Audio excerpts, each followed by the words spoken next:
Shau was always writing. She loved to write. Writing notes, letters, poems, reminders for herself or others, prayers and desires. So in thinking about her, I decided to write a tribute letter to her. Dear Mrs. Al, I'll miss you and I want to thank you for your kindness and friendship. You had named both of your daughters after flowers, lily and rose. You were the mother flower, the fragrant lotus.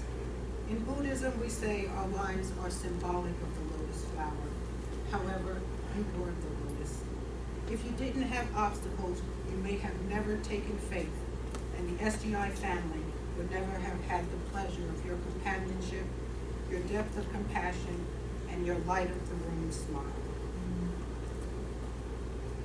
Through your struggles, you deeply touched many hearts, and in turn, made many sincere friends. You could tell a good, funny story, too. We have shared some good laughs and good food together. I'll miss your sense of humor. It has been said that one never truly dies until anyone who has any memory of them also passes. So you will be alive in memory for a long, long time in the hearts of many. President Ikeda states, of course people want to live on, but in the end, what matters more is what we have been able to leave behind. The value we have created in our lives, the number of people we have made happy, and how much we have been able to grow and expand as a person. You did those things. That was your victory. Shay, Mrs. Al. Yeah. You have completed your mission in this life, and I look forward to being reborn to meet you again in the next. Hey. Lily and Rose, your beloved parents, continue to look after you, love you, and protect you. Mrs. Al, with eternal thoughts and with love, your friend.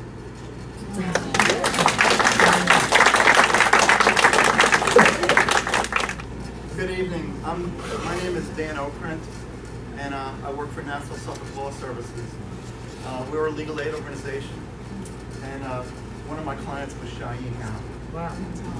And it was a privilege to work with her. She was a really sweet lady. Just want to tell you a couple things because no time is short. We can't accept any money from clients. So I said,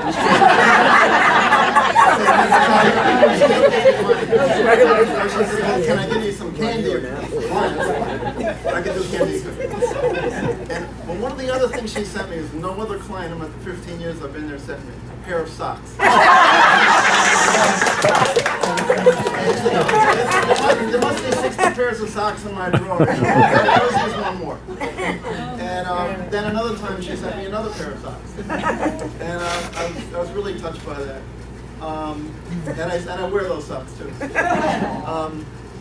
She also wrote some wonderful letters, and you know we get salaries at law services, but we're not making the the money that Wall Street lawyers make. And one of the things that really makes us live is when clients send in a thank you letter, and I have them at home. I didn't bring them with me, but one of the things that touched me, it was kind of funny at the same time, when she said, "I hope you are there forever." I hope your office is open forever. And I'll never forget that. So she was a very sweet woman, and I was privileged to have known her exceptionally.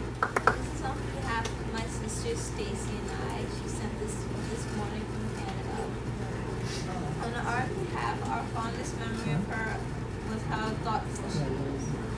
Always remember birthdays and always considerate of others, bringing toilet paper, food, or something for our altars as a way of showing so much appreciation for her members, and not to mention her sweet smiling face, always smiling no matter what she was going through, how her day was. And it's just, my sister and I honestly miss her so much. She was like the sweetest person we could have ever meet, and we're very grateful that we had the chance to meet her. Thank you.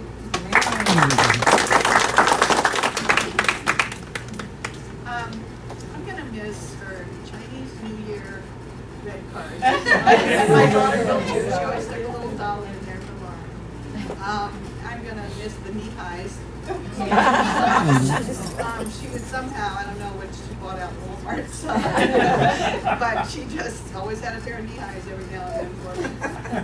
And, you know, she was, and I just loved chatting with her. I used to go to her newest apartment and then her house in East Meadow. And so she was so sincere, and sometimes she'd be mispronouncing a little bit, but the sincerity just came through. She just got tons of benefit, you know, from chatting her practice.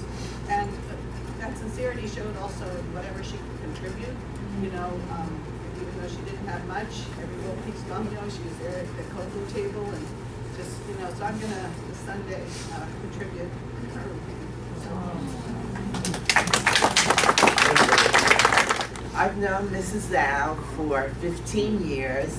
She told me her name was Mary. I knew her beloved deceased husband from her house in East Meadow. She was and is a great encouragement to my Buddhist practice, and I extend my condolences to her family, especially her daughters, Lily and Rose.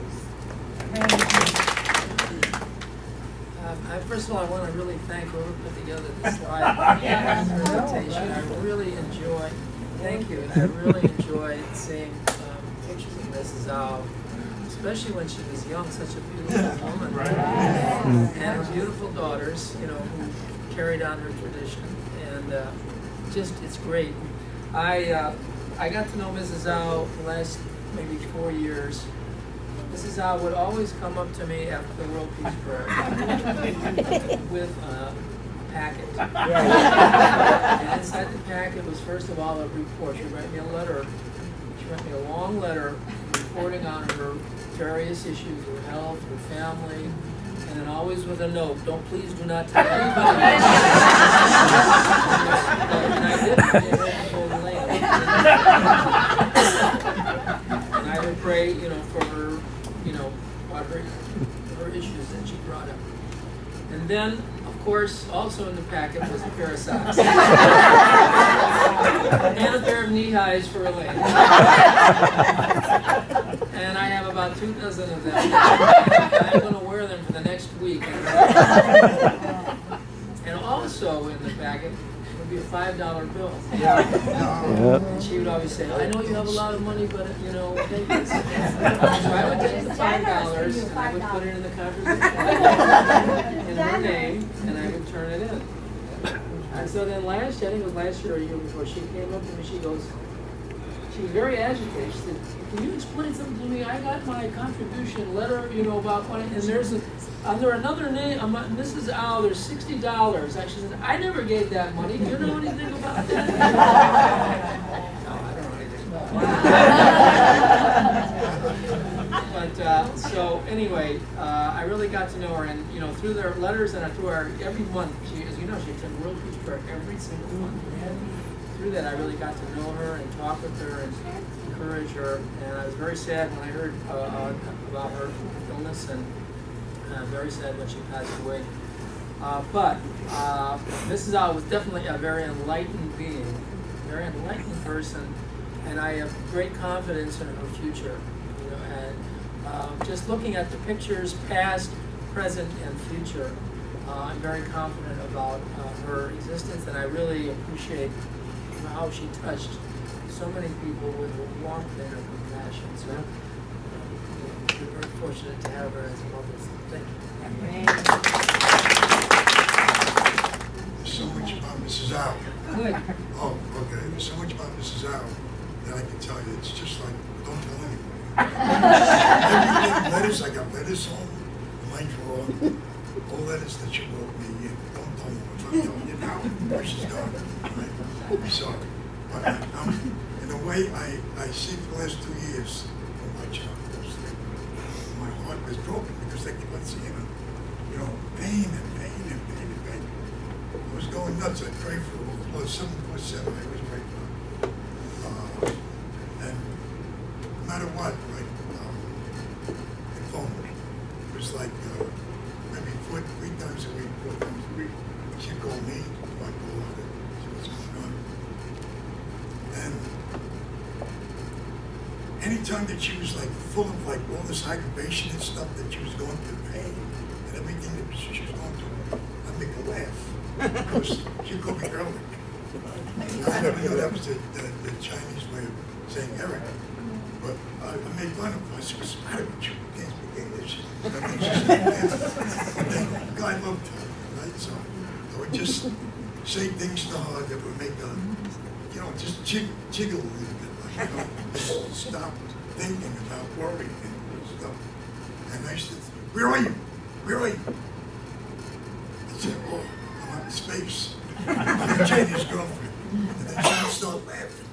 You know, anything that I could think about to throw at her because the stuff that was bugging her, bothering her, I would just call her and drop it on her. Or, you know, so she'd start laughing, all the stuff got out of her head, you know, all that pain or something that was there would leave. But the most important thing I think is two people, especially, having just wonderful for my growth as a human being. Okay? Mrs. Al is one of them, and Cindy's mom is the second one. Well, because we think that we're doing stuff for other people. You know? But what happens is that they taught me how to be a better human being. And this is the greatest benefit that I've gotten from Mrs. Al and also Cindy's mom. Okay? Being around that whole situation, my heart just opened like a balloon. Thank you so much. It was such a joy she brought into everybody's life. You know, just meeting her was just an amazing experience. I moved away about 10, 12 years ago to Washington, D.C. And every single year on my birthday, I would get a card from her. She never forgot, you know, the members who was, you know, I remember her the first day she started practicing this Buddhism when she came to Linda Hamilton's house and sat right next to me. And the kind of human kindness is very rare, you know, that we really see in people today. She really taught me what unity is, you know, and how we can really, or no matter what we're going through, that we can always overcome. You know, even though she always asked us to chant for me, please chant for me. But she was the most sincerest, honest, kindest person I've ever met. And I'm so delighted and grateful to have had the opportunity and the pleasure of knowing her. Thank you.